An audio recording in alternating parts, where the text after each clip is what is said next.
we are surrounded by a notion of thought. According to Eastern traditions, mind substance fills the whole universe. Thought is one of the most powerful forces in nature. It travels much faster than light. In many old traditions, form is considered the grosser state of one single pervading power, which is thought. Accordingly, you can move the world through thought force. But let me state, first of all, that I'm not some kind of New Age guru.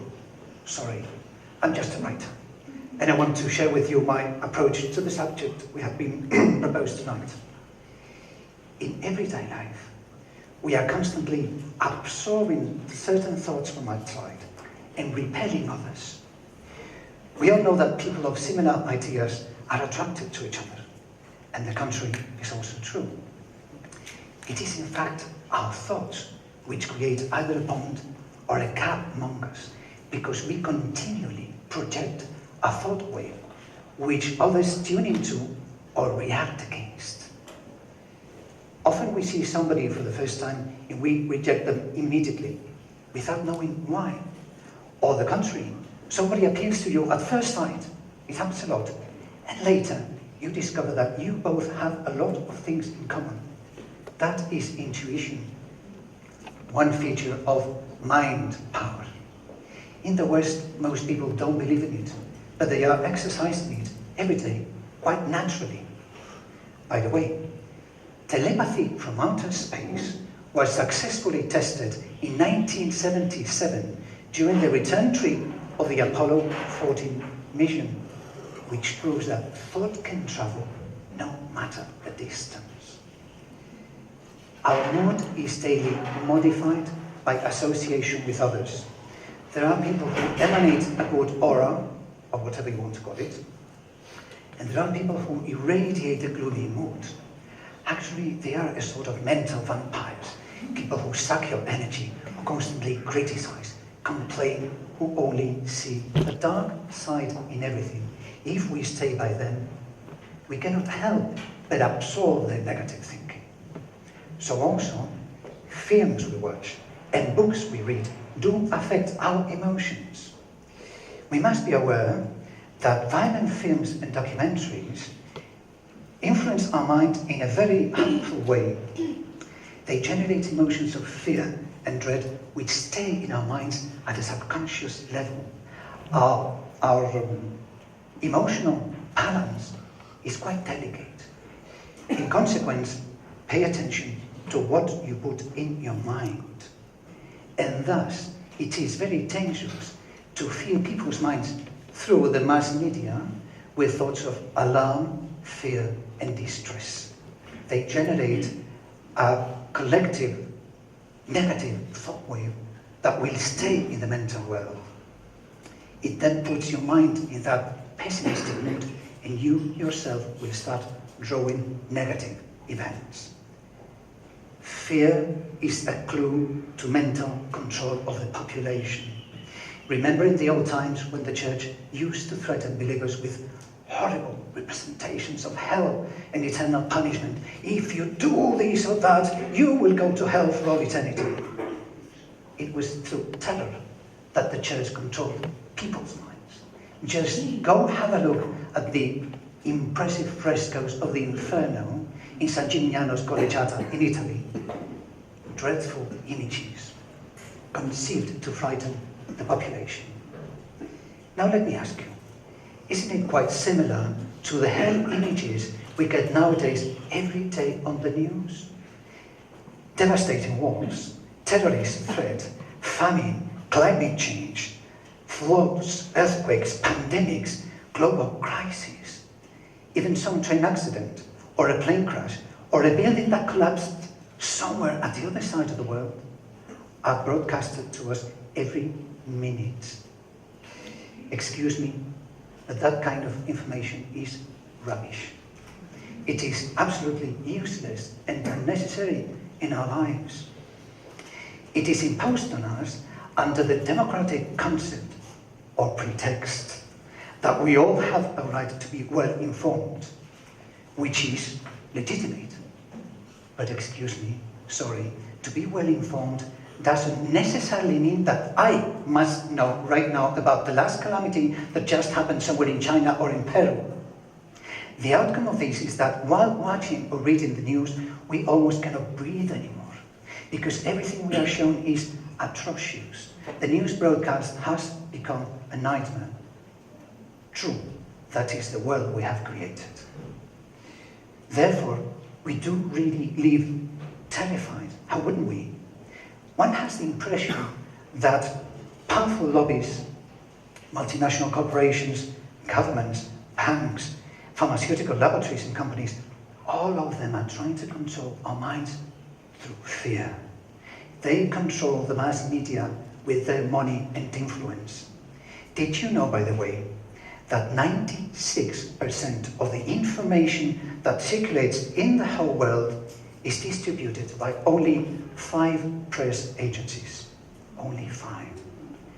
The USA, Japan, and the European community control 90% of the global information. So actually, the choice of news we get is in the hands of very few people. And the fact is that most of the media, share one single tendency: always publishing or showing distressing news and images. So there is a purpose behind. Think about this. The media is powerful. Anything shown to us on a screen or on a newspaper, we immediately believe it. Thus, our image of the world is created today by the media, yes, and the internet. Yes, we have nowadays access to huge amounts of information through the internet, but as well, most of it is either trivial or mere gossip or simply untrue. One must verify whatever he reads through the internet in order to verify whether it is valuable data or biased information fabricated in order to induce us to buy something in the end. We don't pay attention enough to the damaging impact in our minds of this excess of useless information we are bombarded with every minute, and often disinformation, because all those terrible snapshots, in fact, do stay in our subconscious mind. Death, illness, uncontrolled virus, nature unrestrained, stock market crash. As a result of these, we feel miserable and helpless. You know why? We are slaves. We are puppets, ready to accept anything we are told and act to consume anything they want to sell us, like, for instance, vaccines in the case of an apparent general infectious disease. You see, we live in a world of suggestions. As a matter of fact, many of our daily habits are the result of some kind of suggestion. The way we dress, the sports we practice, the TV series we watch every week, the paper we read, even our food habits. Anything we do comes, at least partially, out of some opinion we got from others. Because we are sociable beings, and so we are all the time influenced by what the others do or say, and by publicity. Don't forget, ours is a world of publicity, and the internet has become its main vehicle. Now, can one resist somehow this sort of mental threat? Our pièce de résistance against this growing manipulation we suffer from those in power must be to harbor and project positive thinking. Some will say this is a tiny effort. No, it isn't. Because then you create a positive thought wave that will stay in the mental world and will certainly help those able to get in tune with it. Ancient Indian sages used to say, every thought that you send out is a vibration which never perishes. If that is true, do you realize the significance of right thinking? The rebellion starts in oneself.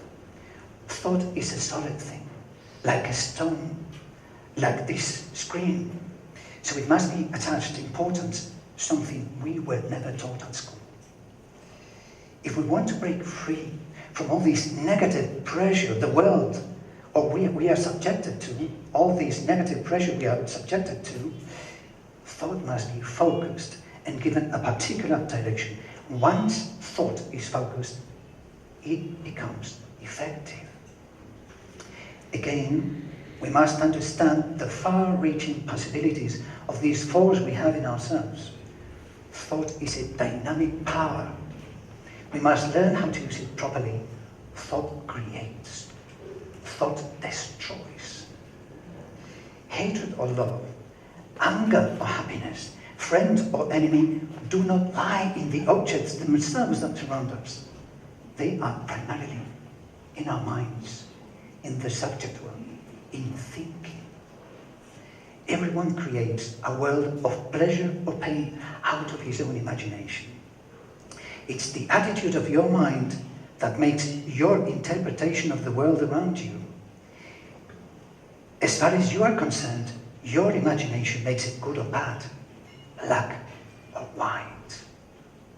Okay, I know what you're thinking right now, but let me tell you that even in this world, even in very wrong circumstances, a positive attitude will no doubt help people overcome difficult situations. This is happening every day in the third world, where strong-willed men and women are overcoming their very difficult life conditions. Thought power. We are always, as I said, interpreting life around us. And through our way of thinking, we develop an attitude towards it. This outlook builds up by repetition, by character. And so we ourselves generate our future. Why? Because we always react in the same way, either positive or negative, shyly or courageously towards the events happening in our lives. Day after day, we are repeating mental patterns, trends of thinking. We replicate them over and over every day and every minute. Thus, in the end, what happens in our lives is partly a result of our own feelings and our own nature. Look, thought impels us to action. Every single thought engenders a desire which prompts us to action because we want to fulfill our desires. That is a law of nature. And repeated action constitutes the work of destiny. You sow an action and you reap a habit. You sow a habit and you reap a destiny. Consequently, as a person thinks, so he or she becomes. In a few words, we must be very careful about our thinking. We must be watchful in nipping pessimistic thoughts in the bud. Negative thinking injures our mind and our body. But attention, mind tricks place, and it will once and again try to follow its usual trend. Well, destroy harmful thoughts as soon as they arise. Don't let them grow. And one last suggestion. In a quite uncultivated and superficial society as we live in today, I really think humanity should take recourse more than ever to art and culture. Because culture helps develop the inner and higher capabilities of the human being. Art is subversive. Art is free from prejudice. Art always goes ahead of society. Culture, in general, entails deep knowledge and introspection, not mere futile information. Art and knowledge lead to awareness and to self-development. A cultivated person is awake, able to discriminate and to choose the information he or she really needs. They are not gullible populace. They won't swallow whatever they are told through the mass media or the internet. In short, we can become the masters of our destiny by training our thinking. Then we won't live with fear, but with boldness, with audacity, with self-consciousness. Only then we won't let ourselves be manipulated.